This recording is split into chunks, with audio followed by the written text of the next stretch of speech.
Untuk menjaga sumber daya kelautan dan perikanan di wilayah perairan Indonesia, Kementerian Kelautan dan Perikanan membentuk Satuan Tugas atau Satgas 115. Ledakan. Satuan tugas ini dibentuk melalui Peraturan Presiden Nomor 115, dikeluarkan pada Oktober 2015. Kementerian Kelautan dan Perikanan menyadari bahwa penanganan tindakan terhadap pelanggaran yang terjadi di Laut Indonesia bukan hanya kewenangan mereka, namun juga sejumlah instansi lain. Pada saat kita melakukan suatu penegakan hukum dari konteks pemanfaatan sumber daya perikanan, kita melihat bahwa ternyata bisnis perikanan itu bukan hanya ikan. Bisnis perikanan itu menyangkut hal-hal lain. Banyak pelanggaran-pelanggaran terjadi di laut itu menyangkut instansi lain. Contohnya, dia menggunakan tenaga kerja yang tidak benar, dengan cara-cara yang tidak benar, misalkan human trafficking dan sebagainya. Ada penggelapan dokumen, ada ukuran kapal yang tidak betul, yang tadinya mestinya 150 ton menjadi 29 ton dan seterusnya.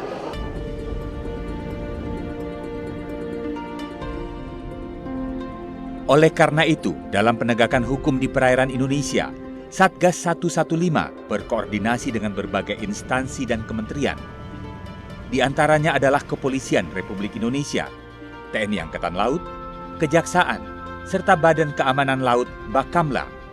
Ada kepolisian, ada kejaksaan, ada Bakamla, ada Angkatan Laut, semuanya disatukan di dalam Satgas 115. Ternyata setelah bergerak bekerja sama itu luar biasa hasilnya. Kita istilahnya ada multi-door approach ya, pendekatan multi-door. Karena satu tindak pidana, misalkan perikanan, ternyata berkait dengan tindak pidana yang lain. Nah, karena kita satu satgas, satu atap, maka itu bisa dilakukan secara serentak. Itu kelebihan dari satgas. Dan akhirnya jadi efisien.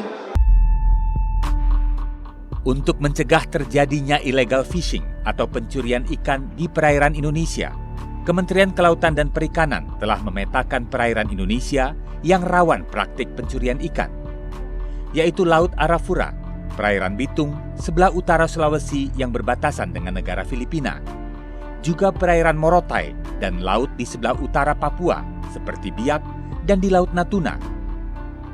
Pencurian ikan juga kerap terjadi di pantai selatan Jawa dan sekitar Pulau Sumatera.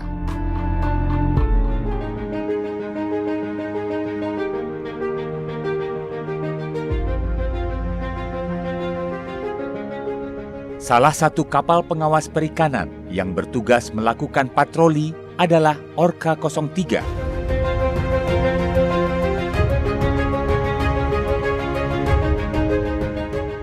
Kapal ini memiliki panjang 60 meter, dilengkapi dengan radar untuk mendeteksi adanya kapal yang dicurigai sebagai pencuri ikan. Kapal Orca 03 memiliki kecepatan maksimal hingga 20 knot. Misinya ini mungkin hampir sama.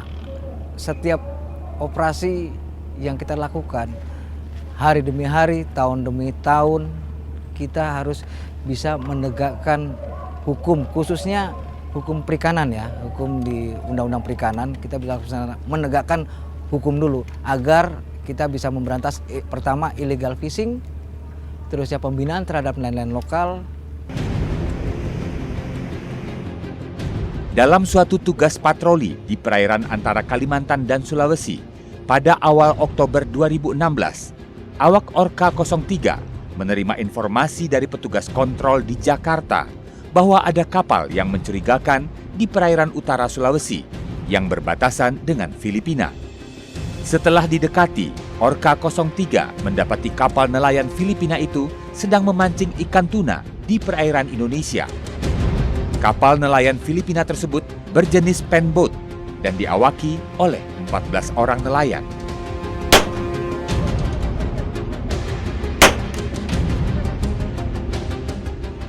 Sejumlah petugas menaiki kapal nelayan Filipina itu dan menemukan beberapa bukti seperti ikan tuna sebanyak 40 ekor, alat pancing, serta Global Positioning System atau GPS yaitu alat navigasi yang menunjukkan bahwa mereka memasuki perairan Indonesia. Untuk sekarang saya baru mendapatkan satu buah kapal Filipina yang istilahnya berlayar melakukan penangkapan ikan secara ilegal, baru satu kapal ini yang kemudian ya kita bawa ke pangkalan PSDKP Bitung. Personel Satgas 115 selanjutnya membawa dan menyerahkan para nelayan pencuri ikan ini ke Pangkalan Pengawasan Sumber Daya Kelautan dan Perikanan PSDKP di Bitung, Sulawesi Utara. Berkas-berkas serta data-data mereka akan dilengkapi untuk selanjutnya dilimpahkan ke pihak kejaksaan.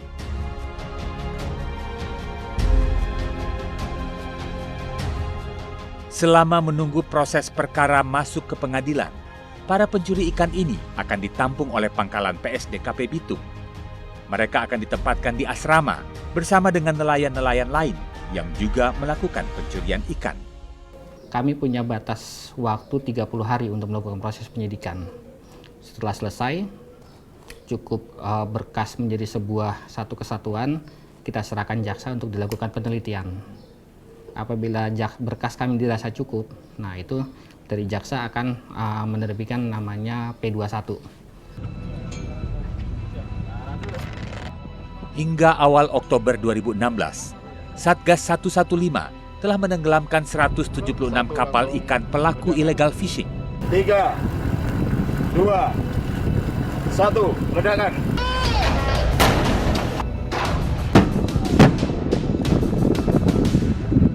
Sebanyak 162 kapal diantaranya berbendera asing dengan rincian asal negara sebagai berikut. Dari Vietnam, 63 kapal, Filipina, 43 kapal, Malaysia, 30 kapal, Thailand, 21 kapal, serta masing-masing satu kapal berasal dari Papua Nugini, Tiongkok, dan Belize. Satu kapal ditenggelamkan tanpa tanda kebangsaan atau negara asal.